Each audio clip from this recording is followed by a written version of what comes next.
Right. What is good, everybody? We are hours away from UFC Mexico. A little late on the prediction video, but better late than never, as I always say. I'm Tony Trill. That's my boy Chase. That's my dog Mike. That's my boy Alex. We are here to make this breakdown, and can't wait to do it. Let's get straight into it. All right, start with the early prelims. We got Austin Hubbard versus Markel Medeiros. I'm gonna go with Markel Medeiros. I wasn't impressed with his debut with Quinones, but Austin Hubbard isn't really all that, and I think Quinones is way better than Austin Hubbard. Austin Hubbard's just not that good. I think Markel's gonna take it by decision. Yeah, it's pretty close fight. I don't think either one of these guys can really the belt, so we say. I think Medeiros definitely has a lot more tread on his tires. I definitely see him having more potential than Hubbard does at this point in his career. Hubbard got out of the UFC once. You know, he lost on the Ultimate Fighter. He was like the runner-up, so they let him back on. You know, because the winners and the losers get on the fucking UFC now. It means nothing. But besides the point, I don't value Hubbard very well. I've seen him in fights where he's looked shit. Even the fights where he almost wins or has a okay performance, he either A, still loses, or B, still looks like kind of untechnical, untrained piece of shit. It's like, how, like you're a shitty Colby, and Colby isn't even like that good technically, and you're doing his style worse. You know, you have worse cardio than him, you have worse striking than him. You're just like a discount Colby who's worse in every way.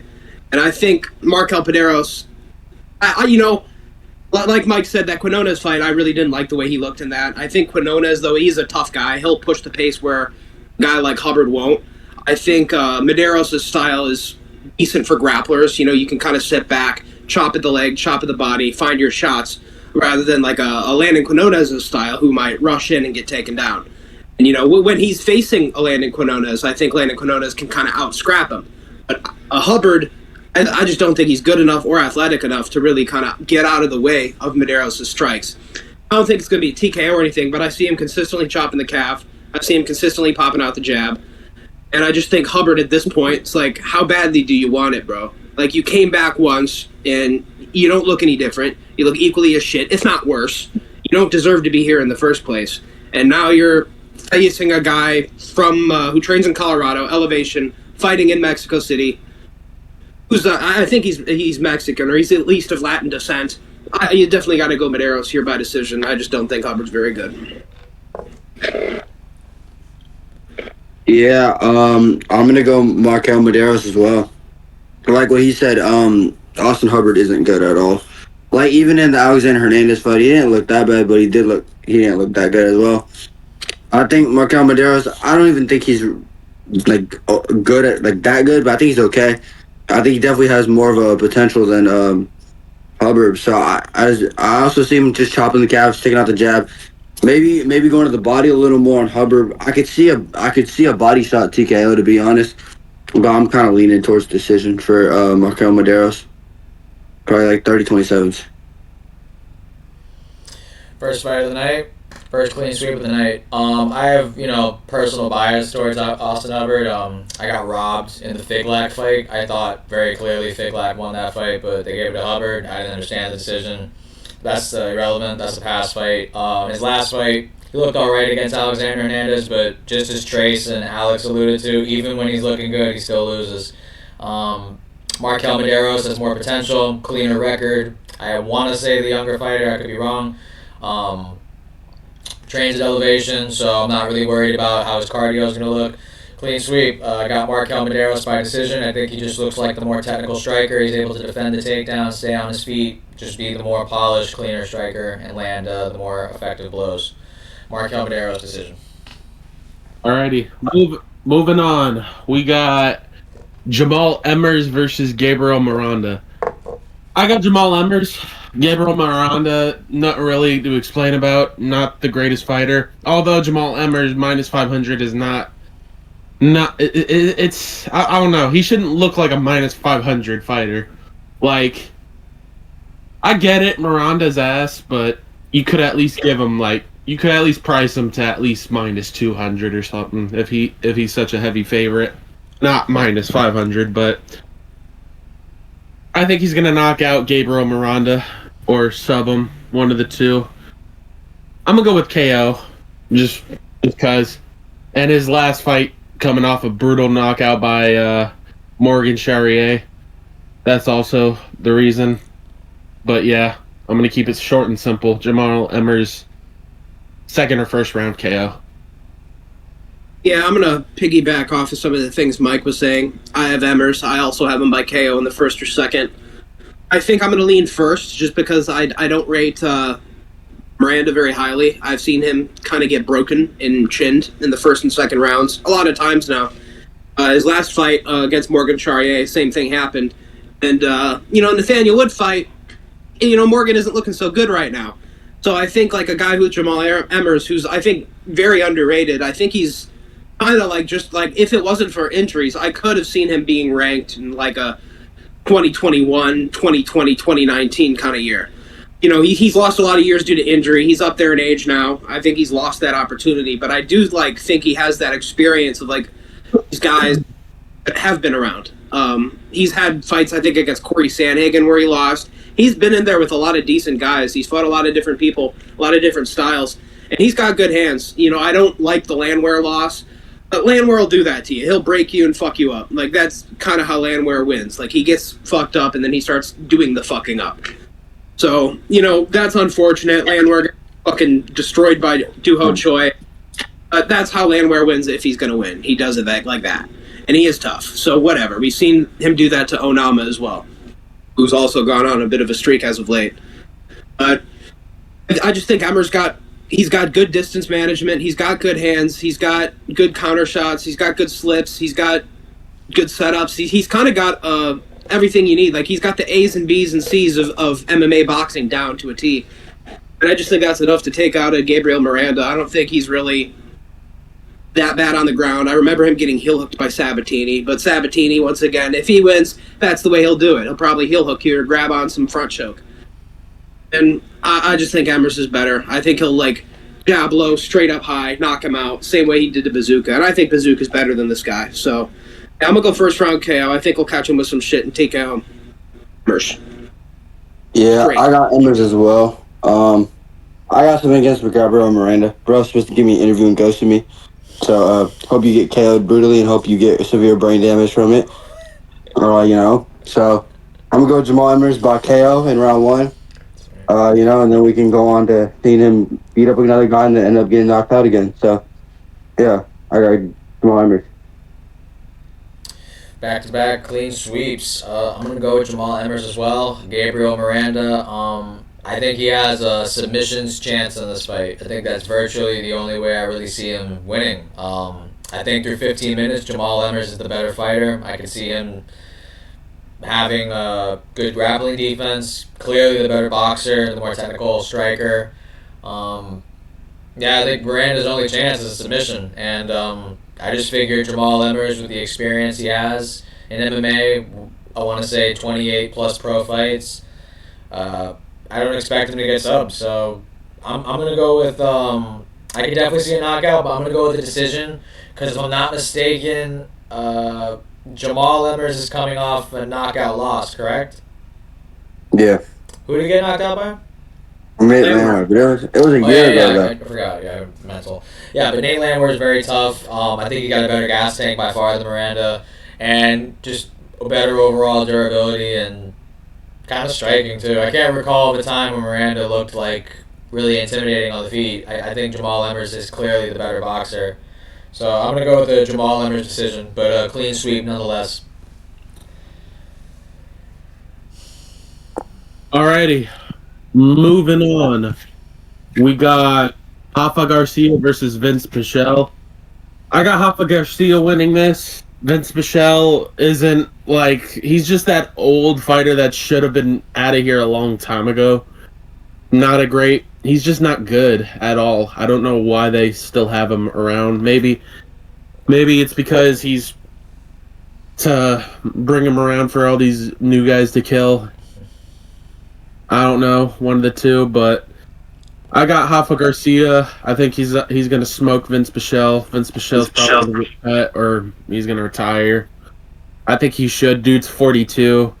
Record is not bad. I will give him that. His record is not bad, but I don't know. He's just one of those, I guess, OGs that we got to give respect for, but still not good, and he's way too old to be in here, especially in a good division like lightweight. But I got Rafa Garcia either TKOing him in the second or decision 29-28.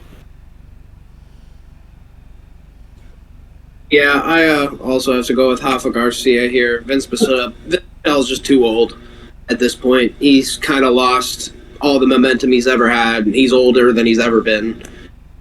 Nobody can, I think, really pick Vince Pichel to win. He did make Israel Bonfim kind of look mid, to be fair, but he didn't really do anything in that fight. He kind of just stayed safe outside of his leg, which he got chopped off. But I just think he at this point, what's he going to do? You know, I think Rafa Garcia is just in his prime more. I don't think this is like a Cub Swanson, Billy Quarantillo type of situation. I think Garcia is able to just put a pace on him. In Mexico, too. He trains at Elevation. He's one of the main training partners of Justin Gaethje, too, so you know the fucker can take a punch.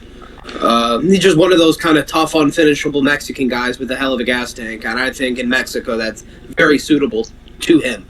So I think it's going to be like a clean 30-27, 30-26, maybe even just clean grappling clinic. Just this is a guy who does like the style that Hubbard I was talking about, like actually pretty decently. Like he's able to implement his will against people that are shit, whereas Hubbard can't even do it against people that are shit. So yeah, I got Garcia 30-27, good gas tank, unfinishable, okay boxing. Yeah, 30-27, 30-26. I got Rafa Garcia. I got him about 29-28 decision. I could see Vince looking like okay at times with the boxing, sticking the jab because he is longer, he is taller. So I could see that playing a factor early, but I think once Rafa finds his range, finds the distance, I think that's going to be Rafa's fight from there. I could see like a late knockout.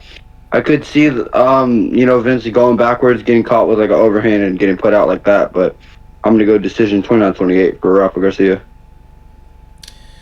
3 straight clean sweeps to start the card. Yeah, I think Alex, Trace, and Mike said it best. Vince Pichel, the old 40-plus-year-old at 155. Don't love that.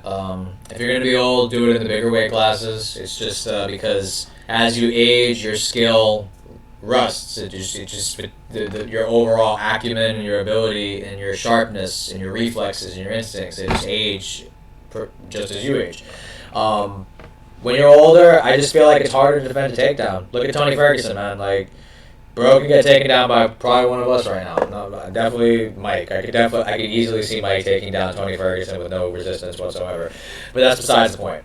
Rafa Garcia, my dumb ass picked him in his last fight against Grant Dawson, so I'm obviously picking him here. I'm gonna piggyback on Alex's take and Trace's take. I think it's gonna be a decision. I think he's just going to spam takedowns, get him up against the fence, use his cardio, use his pace as a weapon. I do think Vince Pichel is the better striker, the better boxer. But, yeah, Rafa Garcia decision. He wins off of takedowns and control time.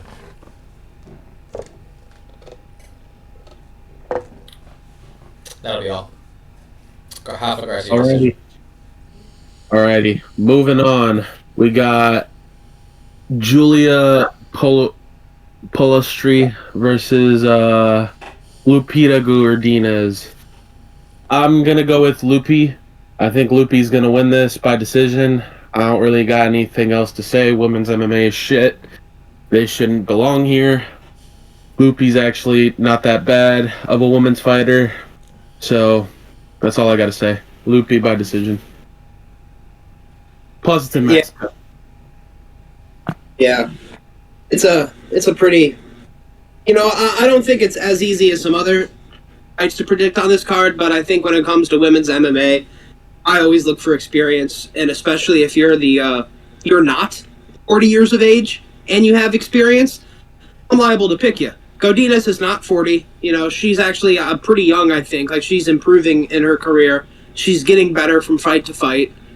I think it's still a little early for Julia Pilastri. She's lost to Josephine Knudsen, who is cut from the promotion after one loss. After I think she's in GFL now.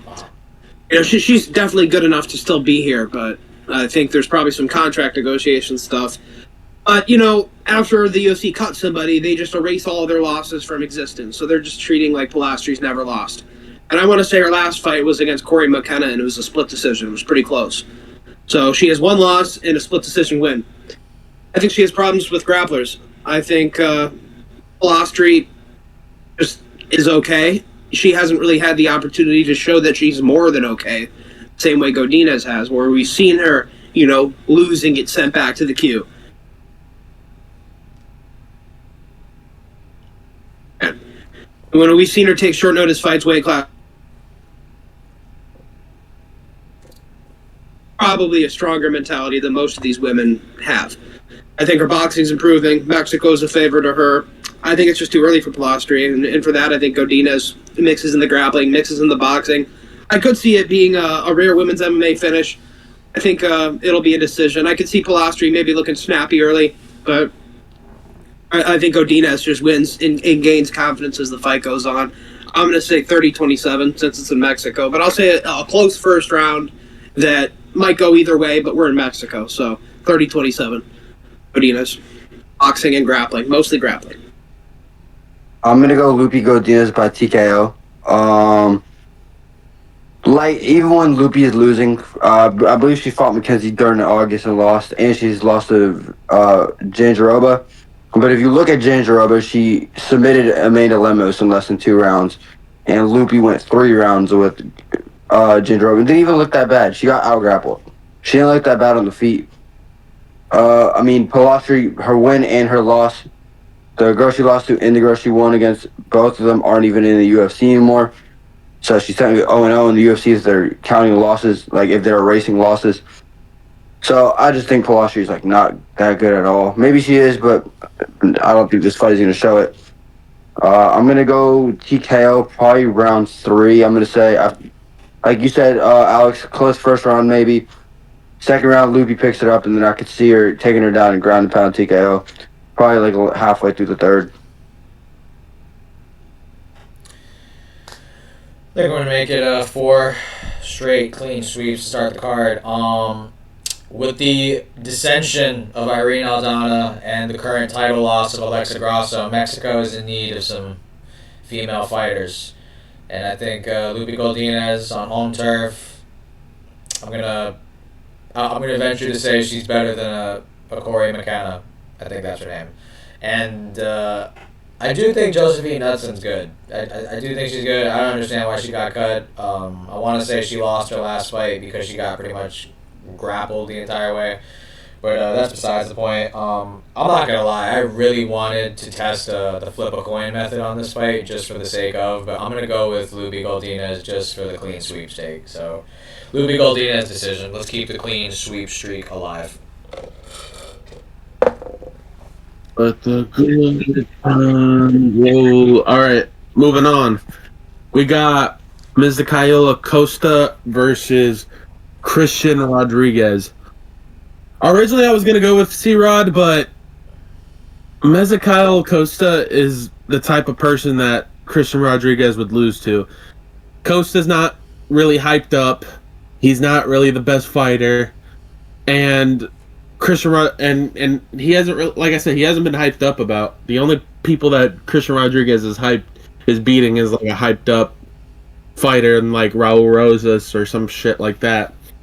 And Isaac Dolgarian, although I thought Dolgarian won, but that's a different time for a different story. So I'm gonna go with Costa by decision. I think he's just, I don't know. I just don't rate the Julia Arosa the Arosa loss. I don't like that. And I think Costa's got the same jiu-jitsu, the same around, or if not better jiu-jitsu than Julian Arosa. I'm going to go with submission, round 2. Maybe even a decision. Yeah, I actually pretty much an exact prediction to Mike. I was going to pick C-Rod as well, but I was realizing some particular things about his career. when he's a bantamweight, right, all those guys are mostly smaller than him. Raul Rosas, around probably taller, but young, inexperienced. And at featherweight, his 2 losses have been Julian Erosa and Jonathan Pierce, who are much taller than he is.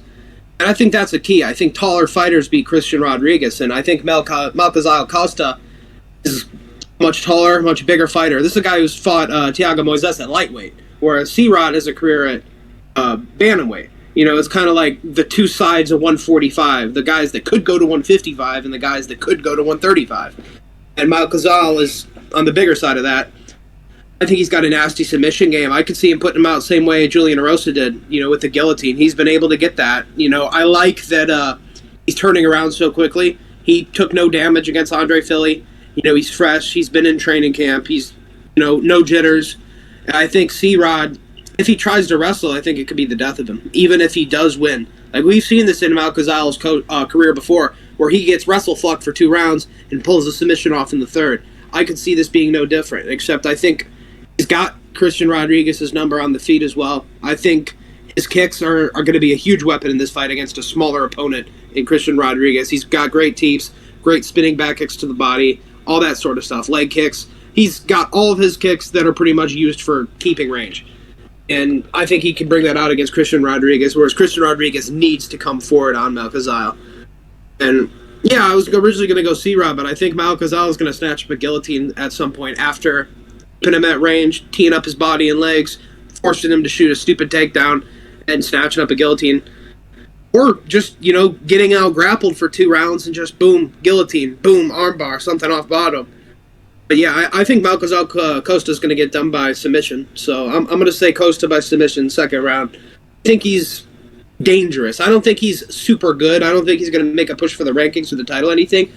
I do think Costa is dangerous. And I think that's the key with him. I think those are the guys Christian Rodriguez loses to. I'm going to go Costa. I really like C-Rod, but I just don't see him winning this fight, to be honest. He's okay on the feet. He's got pretty good wrestling, but again, with the Julia Rosa fight, he shot 1 takedown and ended up getting guillotined in, I believe, round 1. So, and Julia Rosa's old, and he's been knocked out before. He's been submitted before. It's not that good of a loss. And Costa, again, I think he's really good. I think he's a lot better than people give him credit for. Like the Andre Fili fight, I picked against him. I picked Andre Fili by KO. And Costa outclassed Andre for the most part on the feet, especially those calf kicks, the leg kicks, which I think which could be a huge part of his game against Rodriguez to kind of force him to shoot. And then the guillotine, maybe a triangle armbar, something off bottom, like Alex was saying. So yeah, I'm gonna go Costa submission round 1 or 2. I'm gonna say. Gonna make that 5 straight clean sweeps in our first underdog of the card. I just like the way Mezakayo fights in terms of the optics and in terms of if this fight does go to a decision, I believe the fighter that would have made the push to want to get the finish would definitely be in favor of Mezakayo. I think Christian Rodriguez, for the most part, I'm going to call a spade a spade. I felt like at bantamweight, he had an advantage because he has a good gas tank. He's not terrible on the feet. He's kind of coming in borderline overweight in most of these bouts. He had a cardio advantage over Bulgarian, and he had just an overall experience advantage, and just I want to say he missed weight in the Raul Rosas fight. I could be wrong, but I do think he missed weight. Yeah, he missed weight in the Rosas fight. Rosas is 18. Rosas, I think, has potential. His jiu-jitsu is very good, but he's only 18. He's fighting, low competition in whatever regional scene he was in. So I think he had an experience edge over Rosa, as well as Rosas, as well as missing weight, and he had a cardio advantage on Bulgarian.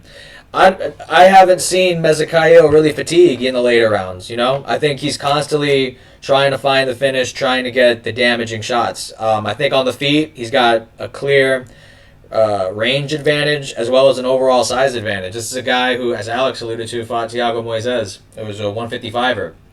I just think Mezakayo's too big, too long, better striker, submission threat. If he keeps this fight on the feet, if Christian Rodriguez ain't getting takedowns, he is a dead man walking, in my opinion. Because I could see him getting kicked, kneed, elbowed, name it. I like Mezakayo. I think there is a path in all three fashions where Mezakayo can win this fight. I think he can win a decision by being the better striker, defending the takedowns. I think he can get a submission just like Mike, Alex, and Trace are picking. I can see him knocking out Christian Rodriguez. I think he can win all three ways. I'm going to go with a... I'm going to be different. I think on the feet, there's a gap. I don't think Christian Rodriguez's boxing is all that. I think the kicks, the knees, the elbows. I'm going to go with the second round TKO for Mezakayo Costa. I think he's going to teep him to the body or knee him to the body, make fucking Christian Rodriguez get winded, and in that moment just start fucking Joel Alvarezing him with clinch elbows like he did Thiago Moises. Just like, gah, gah. Second round TKO Mezakayo Costa. Let's go. I like the quick turnaround too. I like the momentum he's on right now. First dog of the card, clean sweep. Keep it moving. Alrighty, moving on. We got Ateba Gautier, or whatever the fuck his name is, versus Jose Medina. I'll let somebody go first on this one. I'll go. I believe his last name Godier or whatever. I've seen some of his highlights, his regional highlights. He's got really good striking and he's extremely powerful. Jose Medina, he has a really good chin. I mean, the Zachary Reese fight, he got the shit beat out of him for 3 rounds and didn't even look hurt. But that's also Zachary Reese, who fought a Russian dude and that was making a debut and got KO'd in like round 1 or whatever. I'm going to go, I don't even know how to pronounce his name, Agadier by KO. I think he's going to KO Jose Medina. I'm going to go round 2 maybe. I seen in the Zachary Reese fight, Zachary Reese just was able to get Jose Medina against the cage and unload punches and knees. So I think the same thing's going to happen. I think he just gets Medina against the cage, unloads. And kind of like, it's like what happened with Israel and Pereira, but it's going to happen if like Pereira KO'd Izzy in the second fight. Or in the first fight. He just has him against the cage, clips him with something, hurts him bad, probably hits him with another big shot and he drops. The ref probably stops it. I'm going to go round 2 for Agadier. Yeah, I just looked at some video on him. He's pretty good. He's got some heavy power. And he is from Cameroon.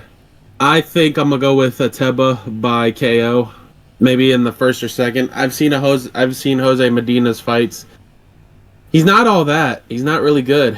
Not a really good fighter, and he's 33 years of age. I don't like that with only having 2 fights in the UFC. Yeah. And this dude's like 22. Holy shit. Yeah. I'm gonna go with this first or second round knockout for Ateba. The Silent Assassin. That's his nickname. Yeah, I have to also pick Ateba Gautier. These guys coming out of Africa are surprisingly really, really disciplined. There's not too much infrastructure in Africa as far as MMA goes. These guys seem very knowledgeable, very good range management, good striking, good combinations. Not too much in the way of grappling, but I feel like that's kind of just the way it is. When you have places like China or in India or new countries that are getting into the scene, a lot of them lack grappling, but a lot of them do have a good ability at striking. And a lot of Africans, Ateba Gautier, Josias Musasa, the champions that we've seen, Israel Adesanya, Kamaru Usman, Dricus Duplessis, Francis Ngannou, ridiculously physical. They're very physical. Even if they do get taken down, they have usually a pretty decent time getting back up. And Gautier's sharp. I think, maybe he gasses out in this fight after almost finishing him or just beating his ass for 2 rounds. But I think he is good enough to win 2 rounds here. I think he beats him 2 out of the 3 rounds. I could see Medina making a sway in the second and third. I'm in back, just because he's just kind of like one of those fat Latino dudes that doesn't get finished. He's gonna bring it. He's not gonna gas out, and he's gonna be tough. You're not gonna finish him. So I think Gautier is going to be in it for the distance. I could see him definitely losing the third round. I think it's going to be somewhat difficult, but I just think he's better. I think Medina's just a fat dude. He's just here because Dana White's like, this kid's so cool. He lost and didn't stop fighting. Nobody thinks that's fucking cool. You could have fucking just not signed this guy and gave Artem Vakatov another $12K. But, that's besides the point. Nobody cared to see this fucking retard in the sport, but here he is. Gautier is just a better athlete. I'm going to pick him to beat his ass because Medina's trash. He's fat and retarded. Simple as. So I'm going to say decision. I'm going to say 29-28. I'll give Medina the third round. He's fat and retarded with a gas tank and a chin, unfortunately. So, yeah, don't be surprised if somehow he wins and we got to see his fat ass in the UFC for like 3 more fights. 6 straight clean sweeps to start this card. Yeah, I think Trace, Mike, and Alex pretty much said everything that needs to be said. Atiba appears to be the better athlete in just about every fashion: physique, power, the danger. Just he seems to be the more intimidating fighter in all of those aspects. Jose Medina, the Bolivian punching bag, as I call him. He's durable, and that's it. He just doesn't die. He's like a cockroach in that regard. You really got to take his head off, to make sure he's dead, because he just doesn't die. He's very durable, as we saw in the Zachary Reese fight. I'm going to piggyback off Alex's pick. I could definitely see a first-round knockout, but that being said, if he doesn't get it, now we're starting to walk into the meme potential of a Jose Medina slugfest. But I'm going to go with Alex's prediction. I'm going to go Ateba by decision. I think he wins the first 2 rounds, just shows he's the better athlete, the better fighter. And then in the third round, it gets a little dicey because Medina starts to pick up momentum and Ateba's slowing down and he's not really throwing as much. A little bit of a sweat, but he'll coast and he'll win Ateba by decision. Where he wins the first and the second and loses the third, potentially. I like that prediction.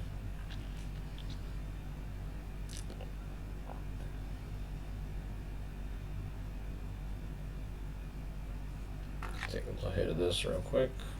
Making good time. Alrighty. Moving on. Sorry about that. Moving on, we got You good? Edgar Shirez versus CJ Vergara. I'm going to go with Edgar Shirez. CJ Vergara is complete dog water. He is probably one of the worst flyweights on the roster. Soy as well. Don't forget that. Big soy boy. Shirez, he may not be the best fighter, but my God, he is very entertaining. He had a close fight with Tatsuro Taira. He had a premature stoppage by against Daniel Lacreta. I don't really remember much about that fight. I just remember it was a bullshit. Yeah, I remember that. Lacerda bullshitted his way out of that. That shit was dumb. Yeah, and then they ran it back and he subbed him. Yep. And he also had a fucking banger against Joshua Vanna in Mexico. Probably the best fight on that card, to be honest with you. Really? Yeah. No, really. I think I'm gonna go with Shirez by. I'm either gonna. I don't know. It's hard to predict a finish in flyweight because flyweight. Right. There rarely is finishes unless if you're like Manel Cap or Pantoja or some shit like that, or a Joshua Van in general. I'm gonna go with Shirez by. I'm gonna go with TKO or sub. One of those two. Maybe even a decision. I don't know. I'll go TKO. I think Shirez has some heat on his hands, and Vergara is horrible. I'll go with second round TKO. Yeah, I also have to go Shirez here. He's just the better fighter. Vergara sucks. He's not good at the sport. He's a guy that should have been long gone. He's fat for flyweight. Let that fucking sink in. He's like the Kelvin Gastelum of the flyweight division. Not only is he fat, but he's retarded too. His defensive mechanism is running away. That's what I mean.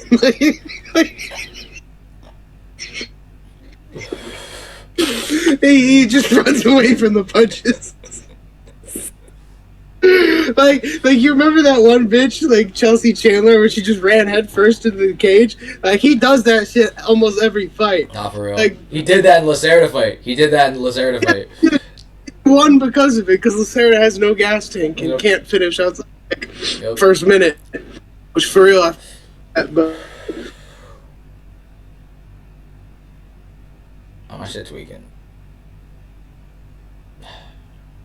Bruh. No. Dog, no. Fuck. Why I be doing this? Man, cricket. It's that cricket Wi-Fi for real. Fuck. Fuck. This is a one take too. This is so uncanny. Okay. Uncanny. Bro, on a one take is wild. Ay.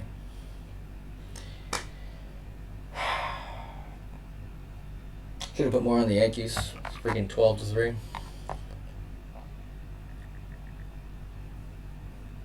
(13-3). My lord. How many home runs is that? Tweaking. Oh, here we go. Here we go with this BS.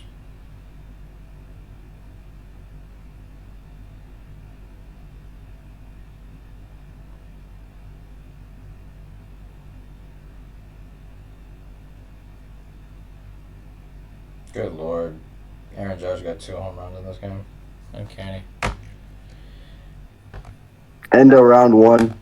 Chavez gets the submission win, probably triangle, armbar, guillotine, something off his back. Or he just, like Alex was saying with the clinch knees, maybe he just lands a clinch knee to the head and cuts Vergara out cold. I don't know, bro. Who gives a fuck, bro? Vergara's a faggot. So let's just, yeah. Bro, yeah. You're good. It's one take. We're going to keep it moving. Yeah, 7 straight clean sweeps to start this card. I'm going to go with flyweight Mexican Alex Pereira. I am talking, of course, about Edgar Chairez, who looks like Alex Pereira. Yeah, you know, he just seems to me to be the better fighter.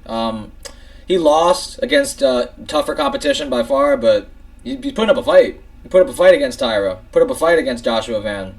I like that he goes forward. I like the way Chairez fights.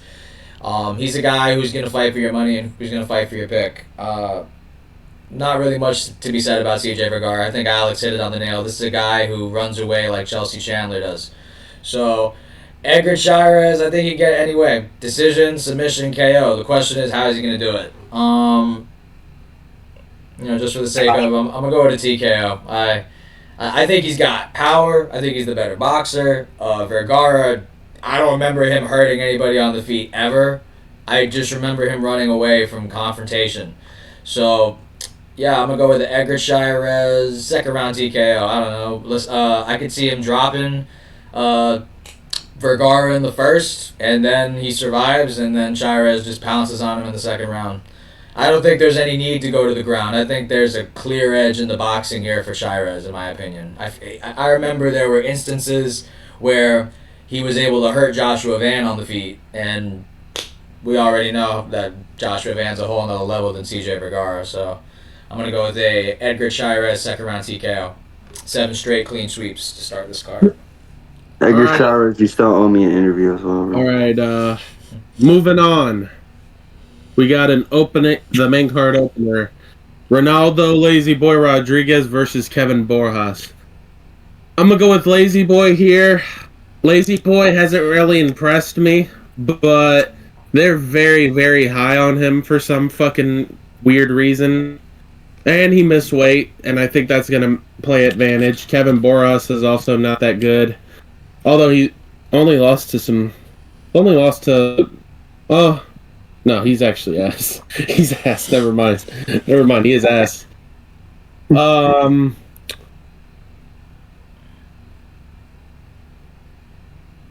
gonna go with. I'll go with decision. Decision. I don't think Lazy Boy's good.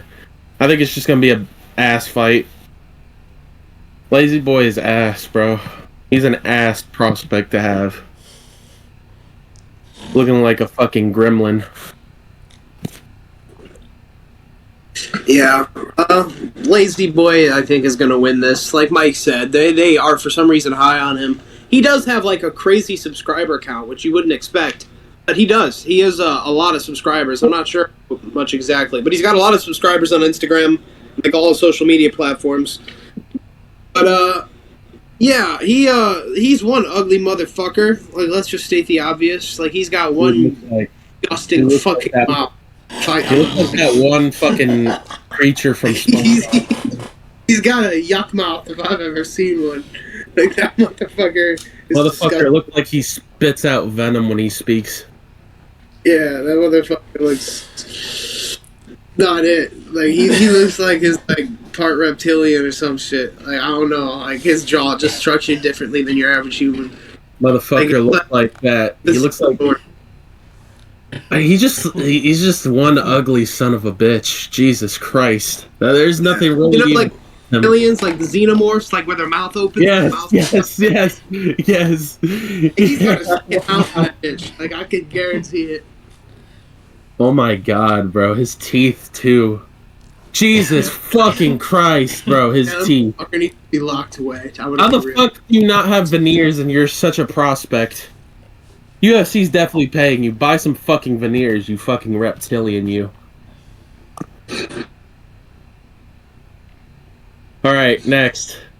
Wait, have I just... Wait, it's my turn still, right? Yeah. Oh, wait. Did you Yeah.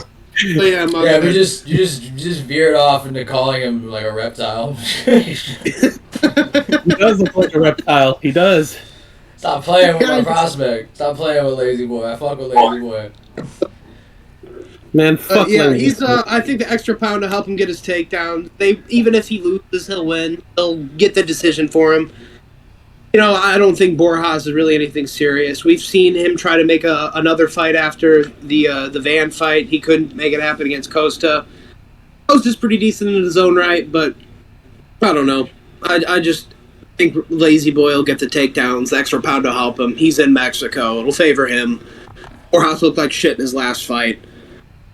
And yeah, I just think Lazy Boy will get the decision. He's one ugly, disgusting-looking motherfucker, but he's from Mexico, and they're fighting in Mexico today, so I think he'll get the decision, even if it is close. But I think he gets the takedowns where he needs to. 29-28, unanimous decision.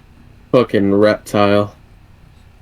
Yeah, I'm gonna go Lazy Boy by decision. Again, like Alex was saying, he did miss weight, so that'll probably help him with the takedowns. But, you know, Borjas isn't bad. He doesn't have that bad of striking. I mean, he fought Alexander Acosta, who's a good prospect in his own right, and obviously Joshua Van is really good himself. So, I mean, they're not bad losses per se, but they're also, like, he also didn't look the best in those fights either. So, and I like Lazy Boy. I think Lazy Boy is better than what he showed in the Ode Osbourne fight. I just think he's a retard. Sometimes I think he did some dumb shit and almost got KO'd by like the worst fucking like one of the worst fucking flyweights in the world, in Ode Osbourne. So yeah, I'm gonna go Lazy Boy by decision. I'm gonna say 30-27. Shout out Lazy Boy. This clean sweep streak is alive and well. Yeah, I like Lazy Boy. He definitely got away with one in the Ode Osbourne fight. Definitely more closer than comfort for sure in that fight. But I agree, Ode Osbourne isn't good, but I'm gonna give a slight exception, and solely in the regard of he's not good, but he is a big flyweight as far as range. And in order to get the takedown, you got to close the distance. So he got caught with a clean, straight shot from Ode Osbourne in that fight, got dropped. But where he doesn't look good in that regard, where he's getting dropped by Ode Osbourne, I look at the positives. He was able to overcome getting knocked down pretty rough. And not gonna lie, I want to say Ode was landing follow-up shots too. Like, it was close to fucking being a first-round knockout, I want to say, for Ode Osbourne. Like, he dropped him clean with a straight shot, but he was able to overcome it, beat the adversity, find ways to get the takedowns and get the fight to the ground. He wasn't able to get a submission, but I think he was still recovering from getting hurt so badly so early in the fight. He's got good grappling. He's a blue belt. I think his grappling is really good. I just think that we weren't able to really see him get any dominant positions because he was getting the fight to the ground, but also recovering from getting hurt so badly. I think this is going to be a decision win for Lazy Boy. I think missing weight actually helps him because he has a grapple heavy style. I think that extra weight is going to make the takedown more easier for him. Borjas, he's not bad, but he's nothing special. Alessandro Costa, I think, is a decent striker. Joshua Van, we all know. I want to say he leads UFC in significant strikes landed per minute or something along those lines, like a total strike count. He's got great volume, great boxing, good technique. So these are no slouches on the feet that Borjas is losing to, but this is a different type of fight that I don't think he's experienced yet in the UFC. He's fought primarily strikers. He's going to fight someone now who very much wants to get the fight to the ground. I'm going to go with a Lazy Boy decision. I'm going to go with Trace's pick on a 30-27. I think he secures takedowns in every round, and we're able to see him implement his grappling more effectively for sure. Go with a Ronaldo decision win. Is that right? Make sure that's his name. All right. Moving on. We got David Martinez versus Simon Oliveira. I'm going to go with David Martinez. I don't really know too much from him. I know he fought in the Contender Series. He looked pretty decent from what I saw. Simon Oliveira is not really all that, in my opinion. Not really that good. He got fucked up by Daniel Marcos. I don't rate Daniel Marcos highly. And that was like 2 years ago, too. That's like a huge-ass layoff. So I'm definitely going to go with David Martinez. I think I'm going to go with I'll go with decision, 30-27.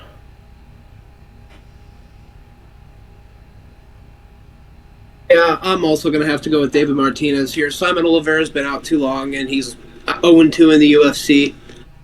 He didn't really impress too much on the Contender Series when he was there either. He won by split decision. He and his opponent kind of just had like a technique striking fight. He won. It's hard to tell who was really good, but as we could see, he's not very good. He's been out for a while. He's aged. He's 33. David Martinez is young. He's fresh. He's from Mexico City, so his gas tank, he's going to be well adjusted. Like, this is just another day to him. This is where he grew up. So the elevation won't be a problem to him at all. So I think that is a big benefit. He's very kick heavy. He's got some very good kicks, good body kicks, good calf kicks. He's got good hands as well, good timing. I just think he's younger, fresher, better. And he's in Mexico as well. So even if it is close, once again, they'll probably sway his way. But he's, like I said, I think he'll be able to win on points or get the TKO. I think he'll be able to get a TKO just because Simon Oliveira's been out so long. And while he was here, he wasn't doing well. So I just think Martinez in Mexico, he'll be well adjusted. Simon Oliveira may not be. And I think a combination of like spinning back kicks to the body or body shots with the hands up to the head as well, calf kicks, it'll all just take a toll on Simon Oliveira, who's older and been inactive. And I just think at some point he's going to crack. I think it'll be probably the mid or the late part of the second round, possibly third round. But I think Martinez is going to get him out of there at some point in this fight. I'm going to say David Martinez makes a show and gets a big pop from the crowd, being the hometown guy. So I'm going to say second round TKO. Martinez. Body shots, head shots, finishes a head kick to the guard and puts him down. Some unresponsive shit. Yeah, TKO. Yeah, I'm going to agree with Alex. I'm going to go Martinez by KO. Also in round 2.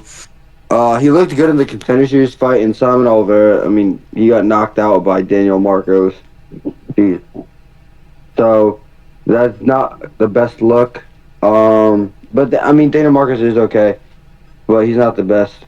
So, and David Martinez is, again, he's way younger, like Alex was saying, and Simon Oliveira is, 33 and hasn't fought since, 2022 or something, 2023. So I think David Martinez has all the advantages. He trains in Mexico City. He's fighting in Mexico City. He's the hometown guy. Give me Martinez by KO. Yet another clean sweep. I didn't like the weight cut for Oliveira. He looked very drained. I don't really remember Martinez in the Contender Series, but I'm just thinking elevation. I didn't like the weight cut for Oliveira. This is more so a fade on him than like a pick on Martinez. I'm just gonna pretty much piggyback off of what Alex and Mike and Trey said. I don't really I didn't see him on the Contender Series. I must have missed that night, but I just didn't like the weight cut for Oliveira. He didn't look right, so I'm gonna go with the second round TKO, just like them.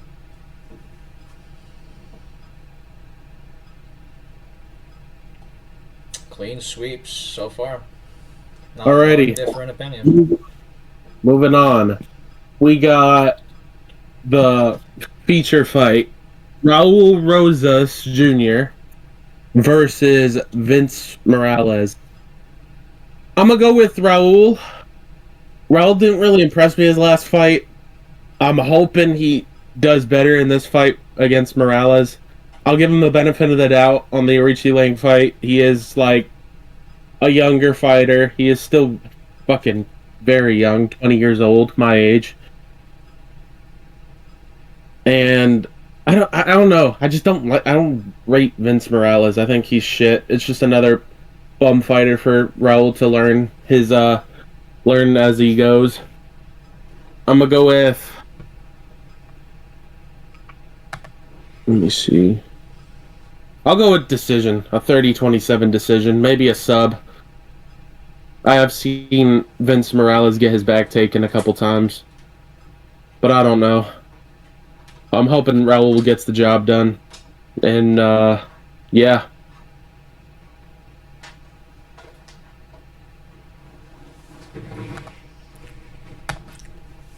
Alex?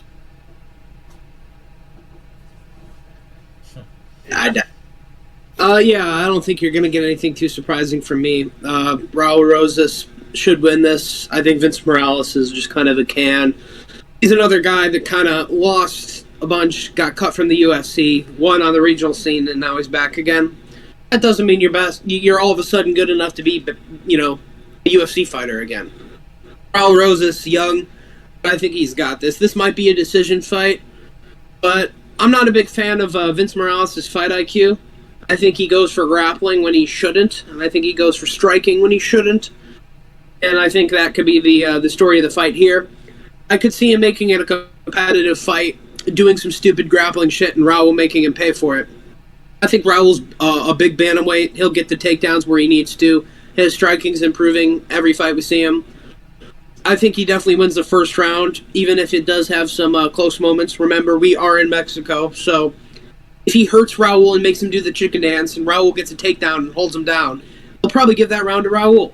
So I think Raul could win the first round like that, or just get a takedown early and hold him down. But I could see Vince Morales maybe not doing too terrible in the grappling, maybe throwing up some submissions that Raul doesn't expect and them getting close. And that leads to him doing some stupid shit.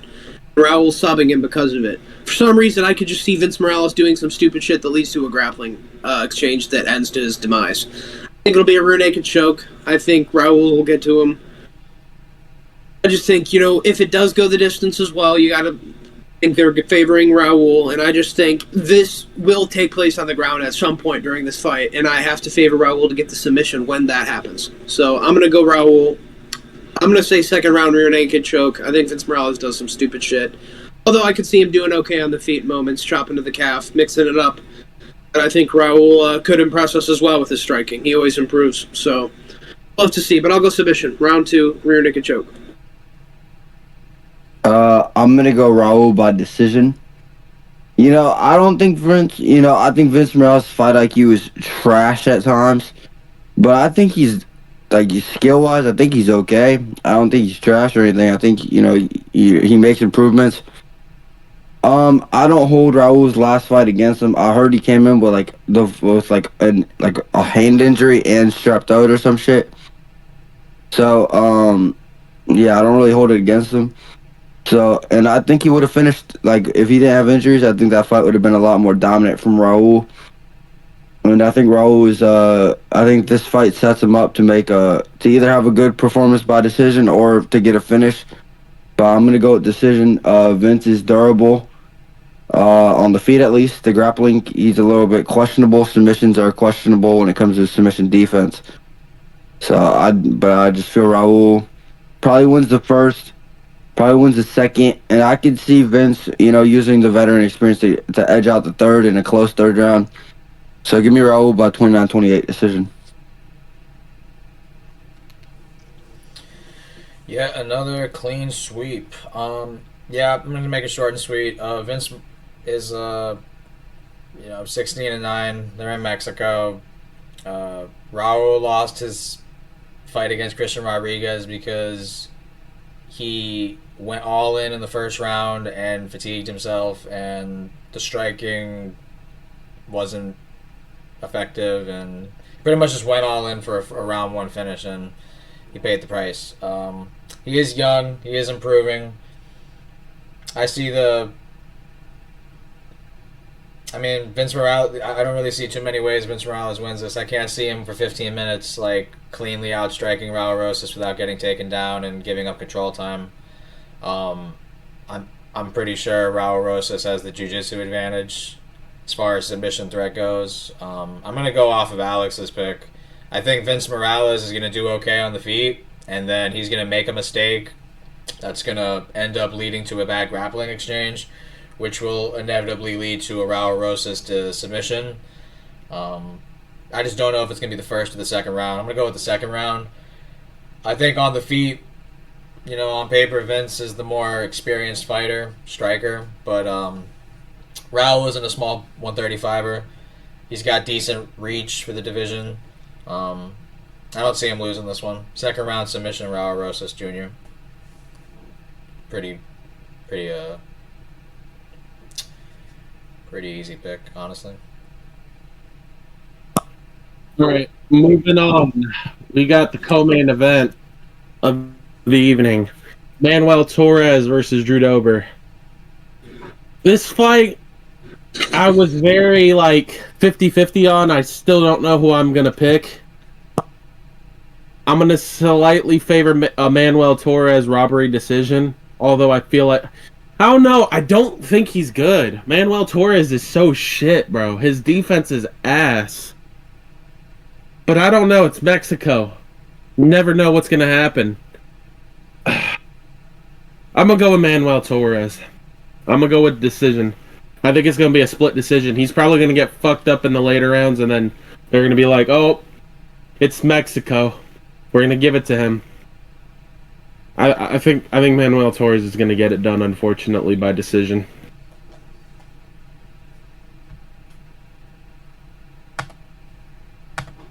Yeah, I'm also going to have to go with Manuel Torres here. I think it's close. I think this is going to be fight of the night for sure, especially now that Gastelum Pfeiffer is off the card. But I think just the youth of Torres is going to be able to get it done. He's a huge 155er. Dober's aging. His chin has been cracked by Matt Frivola. Let's not forget that he's been knocked out by Matt Frivola. I think Torres hits harder than a Matt Frivola. He's a lot nastier with his finishing than Matt Frivola is. I just think when it comes to in-the-pocket striking, Torres can play that game. It's one thing when Ignacio Bahamondes is putting you out cold at range and setting you up for shots. I think Bahamondes is a great striker. I picked him in that fight. I picked him against Jalen Turner as well. Bahamondes is really good. I think Ludovic Klein is also really good. I think a lot of those guys are really good. But that being said, I think Torres isn't as good as those guys, but I do think at this point Dober's kind of declining. And this is the sort of fight where I think somebody goes to sleep. And I think in Mexico, maybe the stars align for Torres, but Dober's got the gas tank. He's trains out of Colorado. You never know.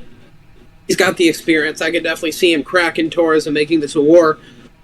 But I think Torres has got the submission advantage if it does go to the grappling world. But I think when it comes into the pocket and they are striking each other, I think Torres is going to pack the bigger punch, even if Dober is landing more frequently. And I don't think Dober is the uncrackable chin now. We've seen him get cracked by Matt Frivola. Gene Silva rocked him multiple times, and I know that's Gene Silva. He's great. But also a featherweight, a smaller guy. Torres is huge. Torres is a massive guy. What if Torres lands that elbow that he lands on Nicholas Mota on Dober? What happens? So I think, when they are exchanging with each other, I think Torres is just going to land the bigger shots, and I think he's going to put Dober away at some point. Even though I think Dober could have moments. And I think this is a close fight to predict. I can see Dober winning. But I think Manuel Torres is, I could see him hurting him and subbing him once it gets to the ground. But I think it's going to be a TKO. He hurts him bad with a hook in the pocket and puts him away. I'm going to say second round TKO, Manuel Torres, but a war of a fight. I agree with Alex. I'm going to go Manuel Torres by KO in round 2. What Alex said about the Nicholas Mota fight, I could definitely see happening. If you watch Dober's fights, you can see when he's striking with punches, you see he leads in with his head instead of his hands, which I think is going to end up costing him. I'm gonna say Dober gets dropped at the very end of round 1, probably saved by the bell. Round 2 starts, Manuel goes crazy, catches Dober with something in close and puts him away. But I could also see Dober kind of just edging it out, maybe dogging it out. Honestly, I could maybe see Dober dogging it out and getting a late round 3 finish, but I'm going to stick to my gut with Manuel Torres by KO in round 2. Close fight. Probably, by all accounts, the closest fight of the night. Originally, when he was the underdog, Manuel Torres was my favorite underdog looking at the card. Because Drew Dober, he is a good fighter, and he's like a hallmark of 155, because he's pretty much fought majority of the top guys in this weight class. He's got good cardio, good durability, decent power, decent boxing in the pocket. I picked Manuel Torres against Bahamondes, and that wasn't a great pick because there was a clear size advantage, and the more technical striker by far was Bahamondes. He was able to counter the wild exchanges that Torres was trying to inflict, and that was just a bad style matchup in hindsight. This is the type of fight that, honestly, they both want. They both want to get in the pocket, they both want to scrap, and they just want to go blow for blow, band for band.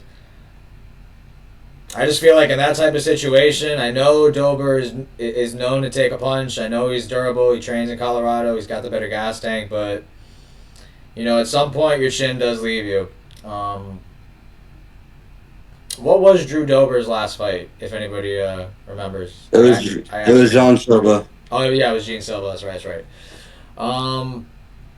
So I think Silva's more technical, more faster than Torres, but Torres is bigger, and punch for punch, I reckon about the same, if not more power on the Torres side.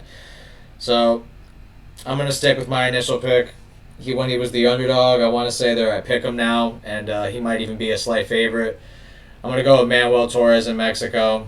I think he just finds the shot in the pocket in round 1. I think he's going to hurt Dober, and he's going to pounce. I don't think he wants to go to scorecards. His style is very finish heavy, very much goes for it. I think he'll be, the first minute to 2 minutes, he'll be fairly reserved. He won't try to overextend. And then around, a minute 30 left in the round, he's just going to, force... He's just going to force an exchange in the pocket, and I think he's going to catch Dober and drop him and then TKO him on the ground. I'm going to go to first round knockout, Manuel Torres. Alrighty. Continues. Yep. Clean sweep. Moving on. I have a feeling this is where it ends, though. Potential, yeah. Moving on to the main event of the evening. Brandon Moreno versus Steve Erceg. I was gonna go with Steve Erceg. I really was, just because I didn't like the streak of Moreno at Mexico. He tends to I think he just tends to fold under pressure. But I have a feeling the closer the fight gets, the more they're gonna probably favor Moreno, because he at least needs one win in Mexico. I feel like I'm gonna go with Moreno. I'm gonna go with Moreno on this one slightly. I could see Erceg pulling it off an upset. I don't know. I've also seen some fights that I did not like from Erceg. Like, yeah, he was piecing up Dvorak, but I saw some shots that Dvorak was landing that I could see Moreno like add more combos into those shots. Or I could see what's his fucking name? I just saw that fight too. I always forget this dude's fucking name. Matt Schnell? Yeah. Yes. Dude sucked so badly that I forgot his fucking name. Holy fuck. But yeah, I saw that fight. He did not impress me on the boxing. If he's doing that with Moreno, I think Moreno's gonna piece him up on that fight too. And also that Kai Kara-France fight, but I don't think he's gonna slump. I don't think he's gonna slump Erceg. I think it's gonna be a war decision, maybe even a fight of the night decision.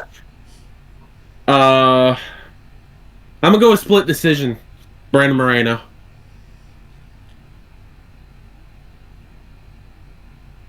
Although I could see, I don't sleep on Erceg is all I gotta say on that. Alex.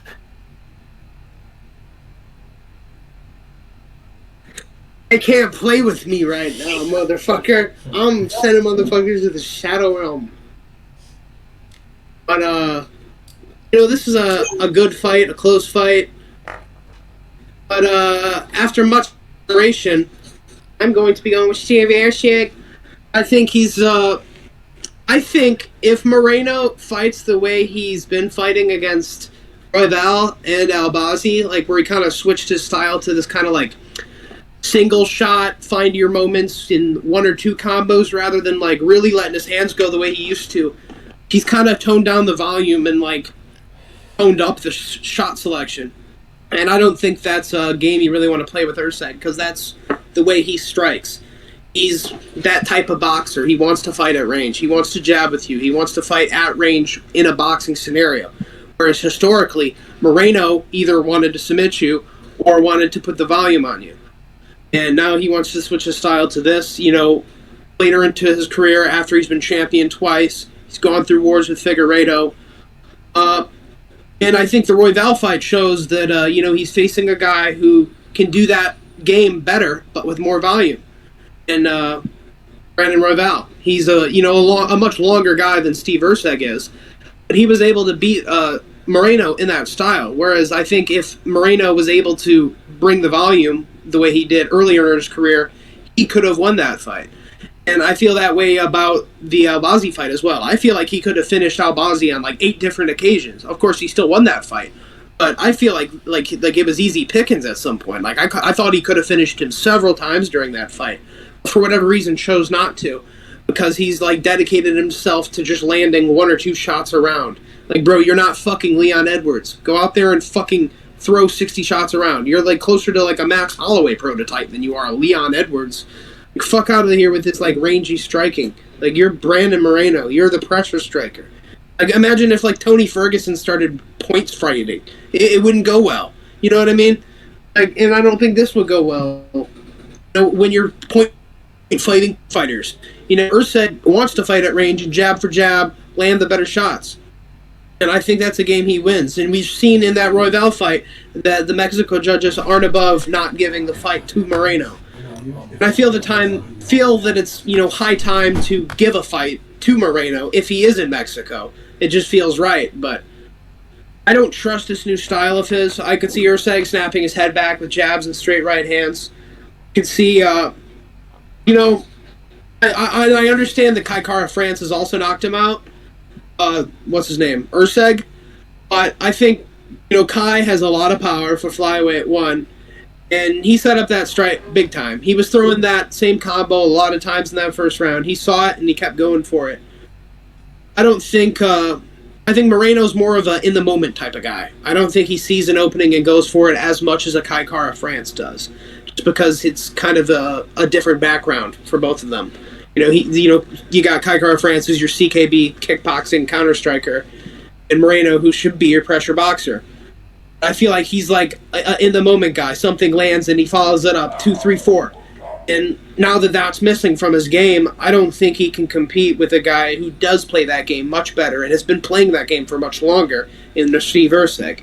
As long as Steve Erceg doesn't gas out, I don't think he loses that type of fight, especially if he makes it pretty clear. And I do agree that if it's close, they're probably going to give it to Moreno. But I think if he can just make that much of a difference, like Royval won with volume, I think if, Erceg just has the bigger shots, if he has more visible damage on the face of Moreno, and we know Moreno has a lot of scar tissue, and he's been through a lot of wars, I could see, him getting even hurt by Erceg. I think Erceg could surprise a lot of people. I don't think a lot of people are expecting a lot from him after getting KO'd by Kai Kara France, because Kai Kara France is somebody who's lost to Moreno twice. But MMA math doesn't always add up. I think Steve Erceg's got a good style to beat him here, and that's what I'm going to pick him to do. I think it could be like a 48-47, 49-46 on some scorecards. I think he's just going to be able to outbox him, outjab him. I think he's the better boxer than Moreno. I don't know if that's a hot take. I think Moreno's boxing's overrated. I think if you look at some of the ways he throws strikes, it's starting to get closer to Juliana Pena and further away from a Julio Cesar Chavez. And I don't think his boxing is anywhere on the level of like a Petr Yan or a Sean O'Malley or a Alex Pereira even, or who else? Jack Della Maddalena. Like, I don't think his boxing is anywhere near the other top boxers of the UFC, and I think Erceg's going to prove that. I think he's going to be landing elbows. I think he's going to be landing shots. I think he's going to be busting Moreno up. So I'm going to say 48-47, double damage.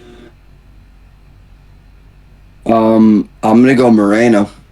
I think Moreno is going to get this decision. I'm going to say 49-46. I think Moreno, what Alex said is true. If it's a point fight, if it's one shot for one shot, I think Erceg has the advantage. But I think Moreno could definitely outstrike Erceg if he goes back to the way he was before, with throwing multiple shots, ending it with a body kick, ending it with a leg kick, ending it with a hook or whatever. I'm gonna trust Moreno's experience. I'm gonna trust Moreno's maybe realizing that if he loses this, it's over for his career in a sense of title fights and maybe even main events, because Erceg's ranked 9 or 10? Anybody know? Like 7 or 8. 7 or 8. Okay.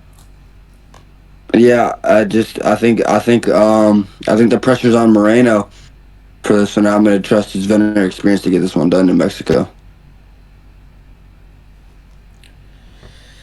Tough fight. Former champion versus former title challenger. He's lost in Mexico twice. He lost to the current champion, Pantoja, and he lost to Brandon Royval. The reason I feel as though that in his last couple fights that he may have changed his style, well, particularly for the Royval matchup, was that he figured that he couldn't implement the way he used to fight as far as finishing combinations with an extra strike, whether it be a kick to the body or the head or just really increasing the pressure. I feel as though he wanted to do this new style where he's looking for moments and trying to capitalize and pounce on, rather than pressuring throughout a constant pressure. He wants to go for moments against Royval to try to counter his range and his reach. And Royval's a good fighter. He's got good reach, good cardio for 125. He's a tricky style to go against. I think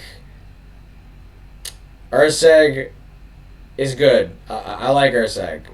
But in terms of competition, you have to go in the direction of Brandon Moreno. He's fighting Kai Kara France. He's fighting Figueiredo. He's fighting Royval. He's fighting Pantoja. Erceg, he has fought Pantoja, and people feel as though he won the fight. It was close. Like, I'm not gonna lie, he actually did a lot better than a lot of people would have figured, especially in the grappling. He got knocked out to Kai Kara France. I like Kai Kara France, so I don't frown upon that loss at all. I could see as to how he was able to land that shot. I will say I do not think Moreno punch for punch hits harder than Kara France, so I'm not necessarily worried about Erceg's durability or his chin. This fight is an elevation. I'm curious to see how he reacts to that. It's a close fight. I think if Moreno, obviously goes back to his older style of being more pressure heavy, in Mexico, he'll definitely get the nod in terms of a decision for the optics of him moving forward throughout the entirety of the fight. I will say, though, in terms of damage, Moreno does wear damage in fights. Not rarely, but like outside of the Albazi fight and he didn't get cut up too much in the Royval fight, but he just took his foot off the gas in that fight. That was a weird situation, that one. I'm gonna go with Brandon Moreno by decision. I think it's going to be a good fight. I don't really see grappling really being a factor in this one. I think Moreno's got good jiu-jitsu, but for Erceg to do as well as did against Pantoja, I don't really feel like Moreno has a better wrestling or jiu-jitsu game than a Pantoja. So I think the grappling will be neutralized. This will be a striking match for the most part. It's Australian boxing versus Mexican boxing. It's going to be a good one. I think it's going to be close. I'm going to go with I don't mind a split. I don't. Was the Steve Erceg Pantoja fight a split? I don't think so. I want to say it was unanimous. It was unanimous. Okay. Although Erceg should have won. Yeah, I think this is going to be close. I think Moreno's going to have output and volume, but I could see Erceg landing elbows that cut Moreno and create an optic of damage in his favor. I could see Moreno having more output and maybe getting some takedowns here or there, and Erceg is damaging him with elbows and big shots. I think it's going to be a somewhat of a controversial split decision for Brandon Moreno, where his output, his control time is viewed as more significant than Erceg's damage. So I'm going to go with a Moreno decision. Split. Good fight. It's going to be a good fight. Yeah, hopefully it can make up for the loss of Pyfer Gastelum. Yeah, that's rough. That's unfortunate that we lost that fight. Even that lock of the fucking card. Yeah, that would be a good fight. But yeah, that would have been a fun fight to predict too. I think I would have picked Pyfer. Just throw that out there. Yeah, I would have picked Pyfer as well. Yeah, I would have picked Pyfer as well. Anybody with a brain is picking Pyfer. Yeah, I figured that would have been the clean sweep. But we did not clean the sweep today. I was the contrarian today, which usually doesn't happen. Usually I'm the red corner guy, but I think Erceg gets it done. And it is a close fight, though. I definitely don't sweat y'all for picking Moreno in Mexico, because you know how the judges be. And yeah, it's definitely a close fight, with Erceg coming off of a KO loss and Moreno kind of lowering in competition over the last couple of years. But yeah, should be good. I think the co-main event is probably live for Fight of the Night. I think we could hopefully see some good performances out of some guys too. Yeah. Maybe like David Martinez or somebody like that could get a good performance and knock Simon Oliveira the fuck out, or just something fun. Just hoping. Yeah. But yeah, any performance of the night, Fight of the Nights you guys want to talk about? Like, you think that'll happen? I think Shiraz is probably going to get a bonus. He's been looking very impressive lately. Facts. Yeah, I can see. He's gonna finish Vergara. I can see it. Ember's getting one as well. I think Ember's could get a KO. Anybody in the main event too. I think if the main event does successful, I could see it. I could see them glazing it and giving it a Fight of the Night, or maybe even a bonus out of one of them. Whoever wins. Yeah, they gave fucking Kevin Holland $50K performance bonus last fight for beating Gunnar Nelson by decision. Yeah. If they can do that, That's crazy. it really I is. just hope the Mexico card fucking delivers better than that fucking shit Run. card. Yeah, Yeah. it was depressing. Yeah. Facts. Yeah, that's the prediction for UFC Mexico City.